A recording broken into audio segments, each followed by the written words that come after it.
Bonjour, dans ce premier chapitre du thème 4, On des signaux, on va s'intéresser aux images et aux couleurs. On va voir par quel procédé l'œil humain est capable de percevoir les couleurs. On va comprendre aussi par quel procédé les appareils d'aujourd'hui arrivent à nous restituer des couleurs. Je pense notamment à vos précieux téléphones portables. On comprendra aussi la perception de la couleur des objets dans la vie de tous les jours. Voilà, allez c'est parti. Alors, grand œil, perception des couleurs. Déjà, petit rappel de seconde, on avait vu que la lumière blanche pouvait être décomposée en une infinité de radiations colorées. Si on envoie de la lumière blanche à travers une fente, on passe par un système dispersif, ce qui va diviser la lumière et révéler la constitution de la lumière blanche, à savoir donc une infinité de radiations lumineuses. On avait qualifié ce spectre de continu, bon ça je le détaillerai dans le chapitre prochain. Alors, petit 2, restitution des couleurs par l'œil. Donc on vient de voir que la lumière blanche pouvait être décomposée en une infinité de radiations colorées. Encore faut-il que notre œil soit capable de percevoir ces couleurs pour que le cerveau puisse ensuite les interpréter. Alors regardons le fond de l'œil. Ici on a une coupe qui va montrer la constitution du fond de l'œil. On constate que le fond de l'œil est tapissé de cellules de traitement de l'information lumineuse, plus exactement de bâtonnets, ici en gris, et de cônes, ici représentés en vert, en bleu et en rouge. Les bâtonnets vont servir à gérer la perception de la luminosité d'une pièce, par exemple. Et les cônes, modélisés ici donc par la couleur verte, bleue et rouge, vont servir à la perception des couleurs, donc rouge, verte et bleu. Donc comment peut-on obtenir toutes les couleurs avec seulement 3, puisqu'on vient de voir que les cônes n'étaient capables de percevoir que 3 couleurs, rouge, verte et bleu. Comment est-ce que notre cerveau interprète une couleur cyan, magenta, avec des infinités de nuances possibles? Alors, on a vu en TP comment l'obtenir, cette infinité de possibilités. On avait 3 lumières, de couleurs différentes, d'accord? Donc une source polychromatique avec un filtre, par exemple, ou alors des diodes de couleur, comme en TP. Donc ici, j'ai mes sources lumineuses, et je vais les allumer. Donc là, je vais par exemple allumer à fond le rouge et le vert. Donc là, ici, si je superpose, si j'additionne en fait la lumière rouge avec la lumière verte, l'addition des deux va me donner du jaune. Si je rajoute une lumière bleue, eh bien je vais obtenir par addition avec le rouge du magenta et par addition avec le vert du cyan. Et puis si j'additionne les trois, j'obtiendrai de la lumière blanche. Puisque vous savez, par décomposition de la lumière, qu'il y a une grosse dominance de rouge, de vert et de bleu dans le spectre de la lumière blanche. Ensuite, en ce qui concerne les nuances, c'est facile, il suffit de modifier un petit peu l'intensité d'une des radiations. Vous voyez, là j'ai un jaune très prononcé. Si je diminue le rouge, je vais plutôt tendre vers un vert pomme. Vous voyez ici. Bon, etc. Je peux jouer comme ça sur une infinité de possibilités. Voilà comment ils nous vendent des peintures avec 10 000 numéros et 10 000 références possibles. Alors ce que vous devez retenir, bien sûr, ça va être la figure qui résume la situation de la synthèse additive. Donc bien retenir que c'est par superposition de couleurs primaires, du rouge, du vert et du bleu, qu'on va obtenir ce qu'on appelle les couleurs secondaires, qui sont le cyan, le magenta et le jaune. Elles résultent de l'addition des couleurs primaires. Alors, une des applications possibles qu'on adore tous, bon bien sûr on a vu la vision, c'est la base, mais une révolution a été le pixel. Ça vraiment, ça a été une super découverte, puisque regardez, ici j'ai un écran LCD sur cette animation, et là en jouant sur l'intensité des pixels, bon attendez je les mets à fond, hop, et là regardez ici, si je grossis, c'est un gros zoom de la zone ici sur la dalle, on peut voir qu'il y a des pixels. Donc un pixel, c'est en fait l'ensemble de ces 3 sous-pixels, rouge, vert et bleu, et on voit que ces sous-pixels, en fait, ils sont constitués des couleurs primaires. Donc en jouant sur l'intensité de chaque sous-pixel, on va pouvoir obtenir les nuances. Vous voyez, si je diminue le bleu, regardez, rouge à fond, vert à fond, on obtient une dalle jaune. D'accord, c'est cohérent avec la synthèse additive qu'on a faite tout à l'heure. Donc vous voyez ici, j'ai que les sous-pixels rouges et verts qui sont allumés. Donc j'ai une dalle jaune. Si hop, j'augmente du bleu, à fond. Donc même intensité pour les trois, j'obtiens du blanc. Hein, donc les sous-pixels rouge, vert et bleu sont allumés. Bon, etc. quoi. Donc à retenir, hein, exemple d'utilisation, l'écran LCD avec ses pixels qui utilisent un procédé qui s'appelle RVB, rouge, vert et bleu, pardon. Et donc ils sont constitués de trois sous-pixels, rouge, vert et bleu. Voilà. Alors un autre type de synthèse de couleurs qui est très importante en optique, c'est la synthèse soustractive. On vient de voir l'additive, ce qui se passait lorsqu'on superposait des couleurs différentes hein, en lumière. Là, on va voir ce qui se passe si au contraire on en soustrait. Regardons ici. Imaginons qu'on éclaire une feuille blanche hein, avec une lumière blanche très intense. On trouve que l'intensité est trop importante. On va donc mettre des filtres devant cette lumière. Là, j'ai la possibilité d'activer des filtres de différentes couleurs. Vous voyez, c'est des couleurs secondaires ici. Là, je vais mettre un filtre cyan. On précise ici que le filtre cyan absorbe le rouge. Donc si on réfléchit un petit peu, le rouge, une fois enlevé, il va rester du vert et du bleu. Et vous pouvez vérifier tout à l'heure avec la figure de synthèse additive que le mélange des radiations restantes, c'est-à-dire le bleu et le vert, donne bien du cyan. C'est donc normal d'avoir une couleur perçue après filtration cyan. Donc en fait, on a une lumière polychromatique par exemple, on met un filtre qui va bloquer certaines radiations lumineuses, d'où le terme de synthèse soustractive. Ensuite, si j'active un filtre magenta, et bien là, on absorbe le vert. Donc, qu'est-ce qui reste? Le bleu et le rouge. Et tout à l'heure, on a dit que le bleu et le rouge donnaient du magenta. D'accord? Et ensuite, avec le jaune, on absorbe le bleu. Et donc, qu'est-ce qui reste? Le rouge et le vert. Et le rouge et le vert donnent du jaune. Donc, on a bien du jaune ici.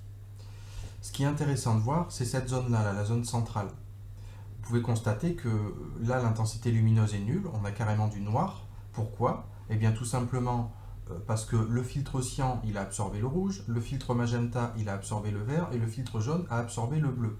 Autrement dit, dans la zone où les trois filtres sont superposés, on a carrément plus du tout de lumière, puisque tout a été filtré. Donc, on a une couleur noire. Autre point intéressant, un peu plus délicat à interpréter, ce sont ces zones-là. Où ici, vous voyez qu'on réobtient, lorsque je superpose les filtres cyan et magenta, je réobtiens une couleur primaire qui est le bleu. Ici, le magenta et le jaune, j'obtiens du rouge. Bon, et ici du vert avec la superposition du filtre cyan et jaune. Donc pour interpréter ça et pour l'expliquer sur papier, on va voir comment procéder. Alors avant d'aller un peu plus loin, pour la prise de notes, vous pouvez prendre cette figure hein, qu'on a déjà prise en TP, donc qui résume un petit peu le principe de la synthèse soustractive.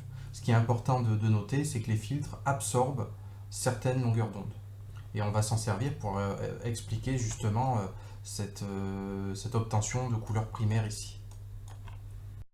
Alors pour bien comprendre hein, ce phénomène, arriver à l'interpréter, on rappelle rapidement que la lumière blanche est une infinité de radiations monochromatiques. Mais surtout, ce qui est intéressant, c'est ça. Regardez, si je prends un filtre de couleur primaire, on constate qu'il bloque toutes les radiations, sauf le bleu. C'est pour ça qu'on a pu utiliser le principe de synthèse additive. Hein. Souvenez-vous, on avait des lumières colorées différentes qu'on pouvait additionner, parce qu'à chaque fois, on avait une seule couleur qui passait. Ça marche pour le bleu, ça marchera pour le vert et ça marchera pour le rouge, pour les trois couleurs primaires. Maintenant, où ça devient intéressant, c'est si on parle de couleurs secondaires. Voyons ce qui se passe. Prenons le cas du filtre jaune. On a donc les trois radiations rouge, vert et bleu qui arrivent sur le filtre, et le filtre ne laisse passer que le rouge et le vert. On dit que le rouge et le vert sont transmis, et le bleu est absorbé par le filtre. Ensuite, si je regarde le magenta, la couleur qui est absorbée, c'est le vert, et les couleurs transmises sont le rouge et le bleu. J'insiste sur le vocabulaire, vous devez le connaître ce vocabulaire. Et le filtre cyan absorbe la radiation rouge, enfin les radiations rouges, et laisse passer, transmettre le vert et le bleu. Ce qu'il faut comprendre aussi, c'est que la couleur absorbée et la couleur perçue sont complémentaires. Ça, on en a un petit peu parlé en chimie. Pour ça, on se sert du cercle chromatique. Et on peut voir ici, par exemple, que le filtre jaune a une couleur, enfin le jaune a une couleur complémentaire, c'est le bleu, et là on peut vérifier que c'est bien le bleu qui est absorbé. Pareil pour le magenta, donc sa couleur complémentaire est le vert, et on vérifie ici bien que le vert est absorbé, etc. Donc ce cercle chromatique est très pratique puisqu'il résume à lui tout seul toutes les synthèses. On peut même retrouver les synthèses additives puisque on constate que le mélange de bleu et de vert donneront du cyan qui se trouve au milieu. Le mélange de bleu et de rouge donneront du magenta, de rouge et de vert donneront du jaune, etc. Donc vraiment c'est une figure très pratique à connaître sur le bout des doigts et qui vous servira à justifier. En termes de rédaction, si on vous demande de justifier une couleur perçue, bien vous pouvez tout à fait utiliser ce type de schéma très clair. Vous faites un carré, c'est le filtre, les radiations qui arrivent dessus et celles qui en émergent. Alors en ce qui concerne les utilisations qu'on peut faire de cette synthèse soustractive, il y a l'imprimerie qui utilise le procédé CMJN pour cyan, magenta, jaune et noir. Alors, comment ça marche? On a vu que si on superposait des filtres, on enlevait à chaque fois certaines radiations lumineuses. Donc, en additionnant des filtres de plus ou moins grande intensité, on peut obtenir les nuances et donc toutes les couleurs dont on a besoin. On a vu qu'en superposant deux filtres de couleurs secondaires, on arrivait à obtenir une couleur primaire. Donc, on peut voir ici qu'on obtient bien du vert, par exemple. Etc. Donc vraiment, il faut se dire qu'à chaque fois qu'on met une couche d'encre, par exemple l'imprimante jette un jet d'encre magenta, il va soustraire des radiations lumineuses. D'accord. Ensuite, on lui rajoute un filtre cyan, donc on met une couche de cyan, ça enlève d'autres radiations lumineuses plus ou moins intensément, etc. etc. Et donc on peut obtenir une image de couleur. Alors ce qui est intéressant, c'est que dans les imprimantes, il y a donc des cartouches cyan, magenta et jaune, mais il y a également une cartouche noire. Alors on a vu qu'en superposant les trois filtres de couleurs secondaires, on obtenait du noir. Donc pourquoi rajouter du noir encore? Eh bien c'est tout simplement pour rendre les noirs plus intenses à l'imprimante, à l'imprimerie.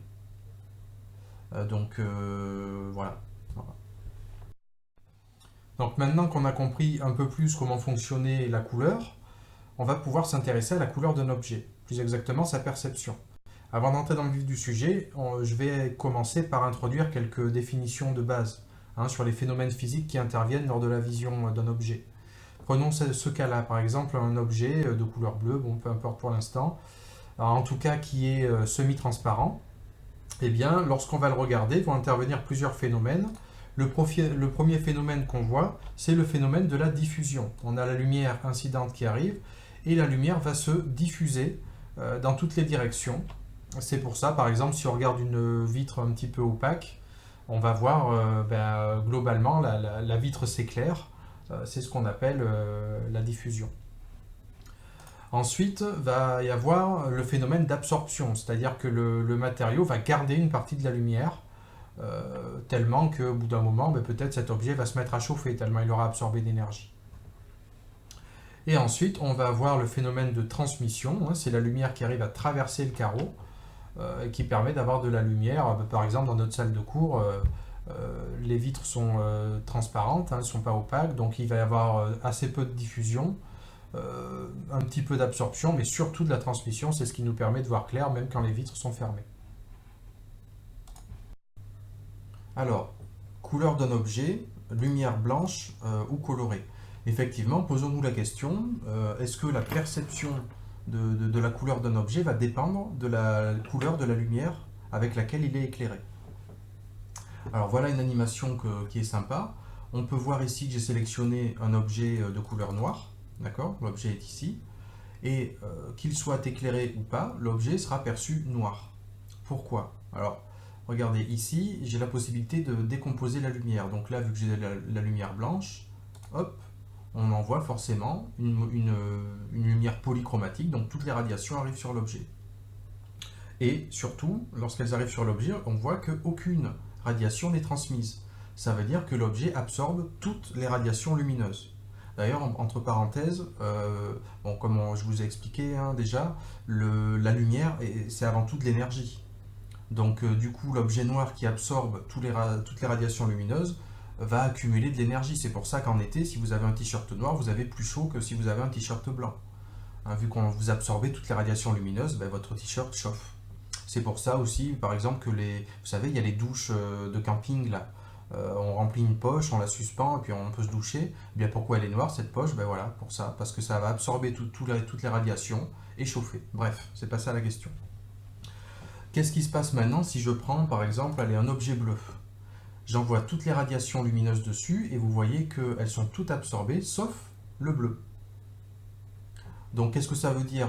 Qu'est-ce qui va se passer si si je mets un filtre vert devant la lampe? L'objet paraît noir. Pourquoi, à votre avis? Mais en fait, on va regarder avec la décomposition de la lumière. Hop, le vert est absorbé. Et oui, souvenez-vous, j'enlève le filtre. On avait vu que seul le bleu était transmis lorsqu'on envoyait toutes les longueurs d'onde. Donc forcément, si je l'éclaire en vert, il n'est pas capable de le transmettre, donc il est noir. En fait, il faut retenir que l'objet, il est capable de renvoyer que sa propre couleur. Donc vous pouvez lui envoyer n'importe quoi dessus. S'il est bleu, il pourra envoyer que du bleu. S'il est vert, on constate qu'il est capable d'envoyer du vert. Par contre, si je l'éclaire en bleu, il paraît noir parce qu'il n'est pas capable de l'envoyer. Ok? Donc ça va être pareil en fait pour les trois couleurs primaires. Le rouge par exemple, on pourra le voir que si on l'éclaire en rouge. Ou alors bien sûr, si on enlève le filtre et qu'on l'éclaire en lumière blanche. Mais en tous les cas, il n'est capable d'envoyer que des radiations rouges. Voilà pour un objet de couleur primaire. Prenons le cas maintenant d'un objet de couleur secondaire. Donc allez, magenta par exemple. Je lui envoie de la lumière blanche dessus, il est perçu magenta. Pourquoi? Parce que nous, si on le perçoit, donc imaginons que notre œil est ici, si on le perçoit magenta, c'est tout simplement parce que, souvenez-vous, ce sont les cônes rouges et bleus qui vont être excités. D'accord? Pourquoi? Parce que l'objet aura absorbé toutes les autres longueurs d'onde. C'est pour ça qu'il est perçu magenta. Donc ce qui est intéressant par rapport aux couleurs primaires, c'est que les couleurs primaires ne renvoyaient qu'une seule longueur d'onde qui correspondait à leur propre couleur, alors que là, un objet de couleur secondaire va être capable d'envoyer non pas un domaine de longueur d'onde, mais deux. Ici, par exemple, le rouge et le bleu. Si j'envoie un objet de couleur jaune, essayez de trouver quelle radiation il va être capable d'envoyer. Vous pouvez mettre pause. Si on le perçoit jaune, c'est qu'il est capable de percevoir du rouge et du vert. Enfin, pardon, pas de percevoir, d'émettre. C'est-à-dire qu'il va absorber le bleu et il va émettre du rouge et du vert, et le mélange des deux dans notre œil va nous donner une perception jaune. Pareil pour le cyan, qui lui va bloquer donc le rouge et il ne va être capable d'envoyer que le vert et le bleu. Donc là, voilà pour les objets de couleur primaire et secondaire.